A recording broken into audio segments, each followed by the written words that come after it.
Hey everybody, Dan here with Pain Free You. Today I wanted to talk about this word. It's a big one. Trauma. So that's the title, trauma. So I'll get to it in a minute. It's a little chilly day here, but beautiful blue skies. Fresh air. There's a breeze, a little bit windy. A little chilly. I do love hearing the wind going through the leaves. Nature. Your awareness of everything expands when you're outside. Breathing in that fresh air. It's awesome. All right, so trauma. First, a disclosure. I'm not a therapist, a psychiatrist, a trauma specialist. I think the term in the industry is a trauma-informed counselor. I'm not any of that. I'm a guy with 58 years of life experience, and been paying attention and studying a lot of this stuff, and more importantly, interacting with tons of people. Coached, close to 1,000 people on one-on-one calls, probably another 1,000 in the group coaching. So a lot of interaction with people who have experienced a lot of trauma. So much of what I'm going to share here is more observation, not clinical, not scientific, not mainstream psychology beliefs. It's just, what did Dan gather from all this interaction with all of these people who along their way have shared their various trauma experiences with me, as well as their experience in trying to deal with or release this trauma. And so this is kind of my take. And if anybody has a different opinion on that, that's wonderful. I'm welcoming to hearing that from you if you have a different experience. And the first thing I will say is one caveat.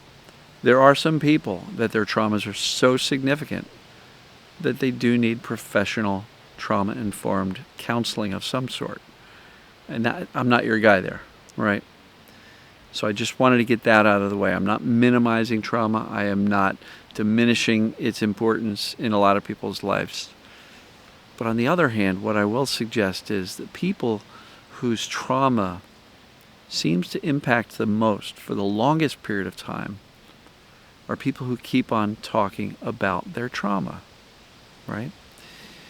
And if you find yourself saying, my trauma, X, Y, and Z, in conversations on a regular basis, what you're doing is unknowingly you're keeping that trauma alive in your psyche and in your memory and in your being and in your psychology, right? That's not a criticism, it's just an observation. I know a woman who's in her 50s now, and every time she would meet somebody new, within the first 3 to 5 minutes of that, she felt compelled to say, I was abandoned as a child, as if to say, I'm messed up and that's why. And I'm thinking, it's a horrible thing. She was in some foster care, and I get it. But how is talking about it at every opportunity doing anything other than keeping that trauma alive and maximizing its impact on her life? This person has very challenging times with relationships, romantic, friendships, family. And it's because, at least in my observation, my unprofessional view, it's because it's so dominant in her thinking. And it has been probably her whole life. So one of my concepts is this. If the trauma is not haunting you, I don't believe we want to go digging it up.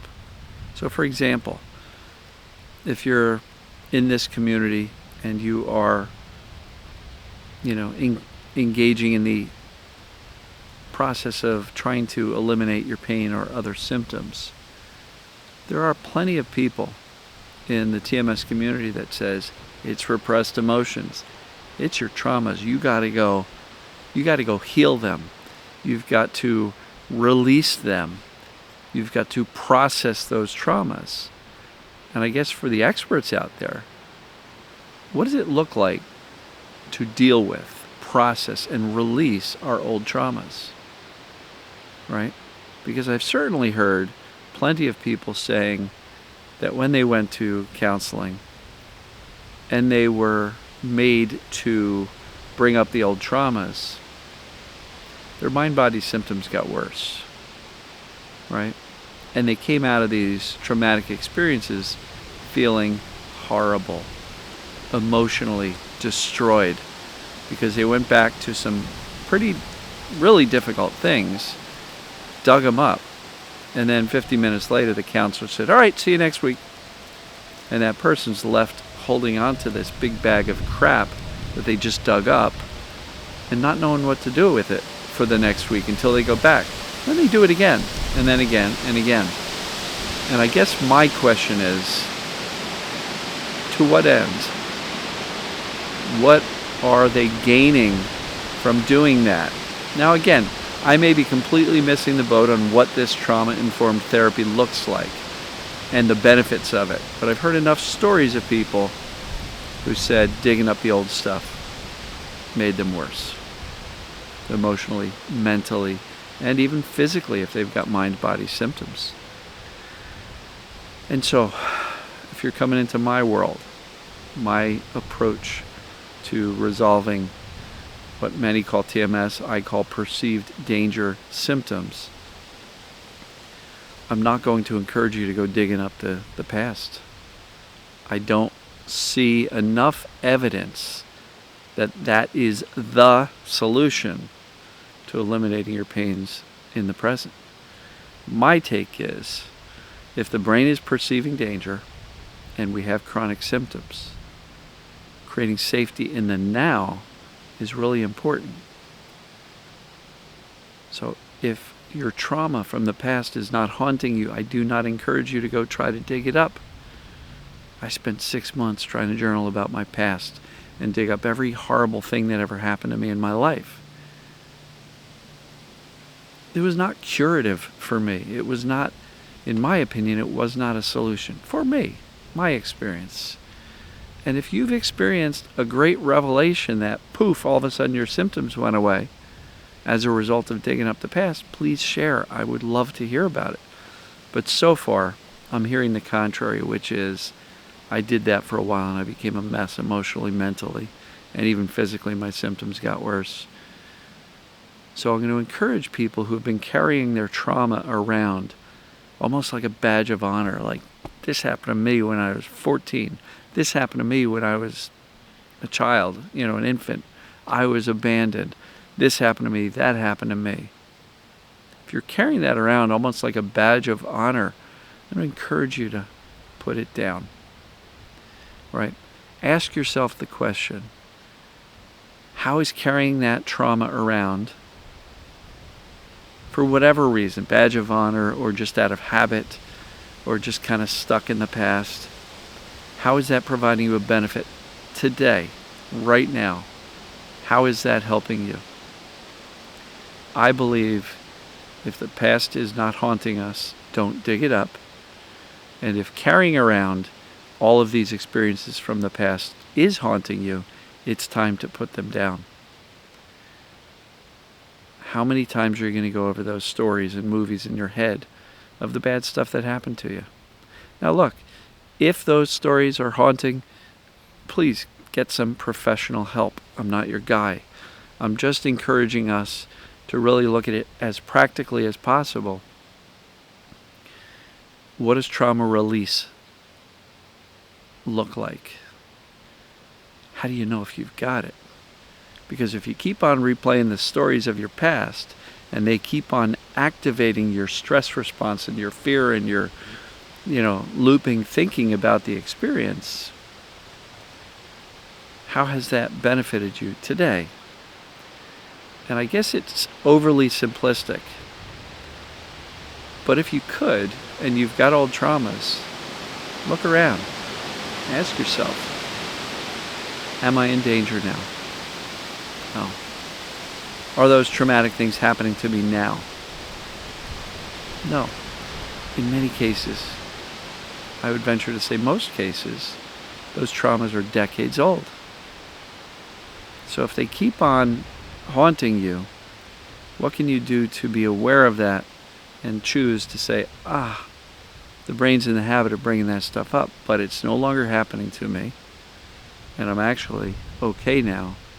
So I'm going to choose not to pay attention to those fearful thoughts about some trauma that happened to me decades ago or years ago, right? I will say this. If you ask yourself the question, am I safe? And the answer is no. I'm in harm's way now due to something going on in your life. Some interpersonal relationship that is truly not safe, abusive. I will be the first one to say, get yourself out of harm's way. Find help. There are hotlines. There are places that you can go for help. Please, I'm not minimizing the experiences we have. I'm just encouraging those with the experiences from a long time ago that they've been carrying them around and like a badge of honor and bringing them up and speaking about them to perhaps put those experiences down for good. And again, if you feel like even this video is triggering, perhaps you'll want to seek out professional help. I'm not your guy. I'm just sharing some observations from working with a lot of people. And it seems like the vast majority of the stories I hear are, when I dug up my past, I got worse, mentally, emotionally, physically. When I went and I did the trauma work with a specialist, I did it for X amount of time, it made me worse and I had to stop. So perhaps a more practical approach can be self-kindness, self-compassion, and a decision and a commitment to stop revisiting something that is no longer happening. Put it down. Stop carrying it like a badge of honor. Right? Does that make sense? I would love to hear your feedback on this. It's a topic that fascinates me. And I know that my approach on this is practical but simple, which I think makes it useful. But I could be wrong. I'm the very first person to admit I could be wrong. And I would venture to say somewhere along the lines on Facebook or YouTube, somebody's going to tell me why I'm wrong. And I'm okay with that.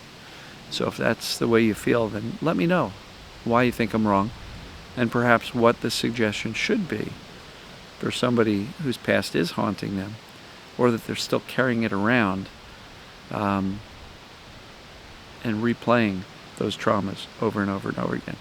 Again, very open to learning. So I'm going to wrap this one up. I appreciate you. I love you. And I will see you tomorrow. Take care.